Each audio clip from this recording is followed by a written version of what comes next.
Hello friends, எல்லோரும் எப்படி இருக்கிறீங்க? இன்றைக்கி நம்ம என்ன செய்ய போகிறோம்னு பார்த்தீங்கன்னா, வீட்லேயே சுட சுட முறுக்கு தான் செய்ய போகிறோம். அதுக்கு நம்ம ஃபஸ்ட்டு ஒரு கிளாஸ் அளவுக்கு வறுத்தக்கல்லை எடுத்து அது மிக்சியில் அரைச்சி நல்லா ஜல்லடையில் நல்லா ஜலிச்சிக்கணும். அரிசி மாவு அதே கிளாஸ் அளவு 2 அளவுக்கு எடுத்துக்கணும். அதுக்கப்புறமா ஒரு 2 ஸ்பூன் அளவுக்கு சீரகம் எடுத்துக்கோங்க.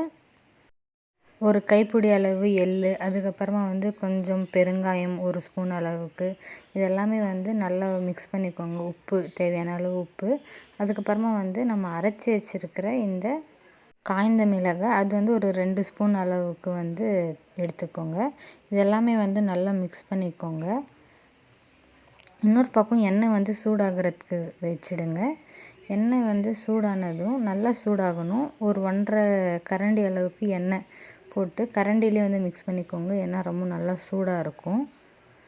நீங்கள் எந்த அச்சில் உங்களுக்கு முறுக்கு எந்த ஷேப் வேணுமோ அந்த ஷேப்ஸும் எடுத்து வச்சுக்கோங்க சைடில். இப்போ நீங்கள் இந்த சூடு கொஞ்சம் ஆறுனதும் கையிலே நல்லா மிக்ஸ் பண்ணிக்கோங்க. கட்டி இல்லாமல் நல்லா சாஃப்டாக ஒரு மாவு மாதிரி பிசைஞ்சு வச்சுக்கோங்க. இப்போ தேவையான அளவு தண்ணி போட்டு நல்ல ஒரு சாஃப்டான சப்பாத்தி மாவு மாதிரி சாஃப்டான பதத்துக்கு நல்லா நீங்கள் மிக்ஸ் பண்ணிக்கோங்க. அப்பப்போ தேவையான அளவு தண்ணி சேர்த்து நீங்கள் அந்த மாவு நல்லா பிசைஞ்சு வச்சுக்கணும். எங்கேயும் கட்டி அந்த மாதிரி எல்லாம் இல்லாமல் நல்லா சாஃப்டாக ஒரு சப்பாத்தி மாவு மாதிரி பிசைஞ்சு வச்சுக்கோங்க. அது கடைசியில் நல்லா பிசைஞ்சு ஒரு நல்ல ஒரு ரவுண்ட் பால் மாதிரி செஞ்சு வச்சுக்கோங்க. இப்போ மாவு பார்த்திங்கன்னா எவ்வளோ சாஃப்டாக இருக்குன்னு உங்களுக்கே தெரியும். அதுலேருந்து ஒரு சின்ன ஒரு கைப்பிடி அளவுக்கு மாவு எடுத்து முறுக்கு போடுற அச்சில் நான் இப்போது ஆட் பண்ணிக்கிறேன். நான் ஃபஸ்ட்டு ரிப்பன் முறுக்கு தான் போட போகிறேன். எண்ணெய் நல்லா சூடாயிடுச்சு. நீங்கள் லோ ஃப்ளேமில் வச்சுக்கோங்க. இப்படி கொதிச்சிச்சுன்னா நல்லா இப்போ முறுக்கு லோ ஃப்ளேம்லேயே நீங்கள் செஞ்சிங்கன்னா தான் உள்ளே இருக்கிற அந்த மாவு நல்லா கிறிஸ்பி ஆகும்.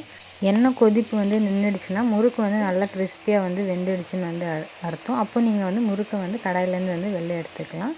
இதே மாதிரி ப்ராசஸ் தான் மற்ற இதுக்குமே செய்யணும். மாவு எடுத்து அச்சில் வைங்க. முறுக்கு பிழிஞ்சிட்டு அந்த கொதிப்பு நின்றுடும். முறுக்கு வெளில எடுத்துடுங்க. இவ்வளோ தான் சிம்பிள் ப்ராசஸ்ஸு. இது ஒரு டிப்ஸும், எண்ணெய் கொதிப்பு நின்ன உடனே நீங்கள் வெளில எடுத்துட்டிங்கன்னா உங்களோட முறுக்கு கிறிஸ்பியாக இருக்குதுன்னு அர்த்தம். நாங்கள் இப்போது இந்த முறுக்கு செஞ்ச ரிப்பன் முறுக்கு போதுன்னு நாங்கள் இப்போ நார்மலாக அந்த 3 ரிங்ஸ் இருக்கிற முறுக்கு தான் செய்கிறோம். முறுக்கு ரொம்ப நல்லா டேஸ்ட்டாகவும் இருந்துச்சு, கிறிஸ்பியாகவும் இருந்துச்சு. நீங்களும் உங்கள் வீட்டில் இந்த பண்டிகைக்கு ட்ரை பண்ணி பாருங்கள். நீங்கள் அடிக்கடி உங்களுக்கு ஈவினிங் ஸ்நாக்ஸை நீங்கள் கண்டிப்பாக ட்ரை பண்ணுவீங்க. இதே மாதிரி இன்ட்ரெஸ்டிங்கான வீடியோஸ்க்கு நம்ம சேனலை மறக்காமல் சப்ஸ்கிரைப் பண்ணிவிடுங்க.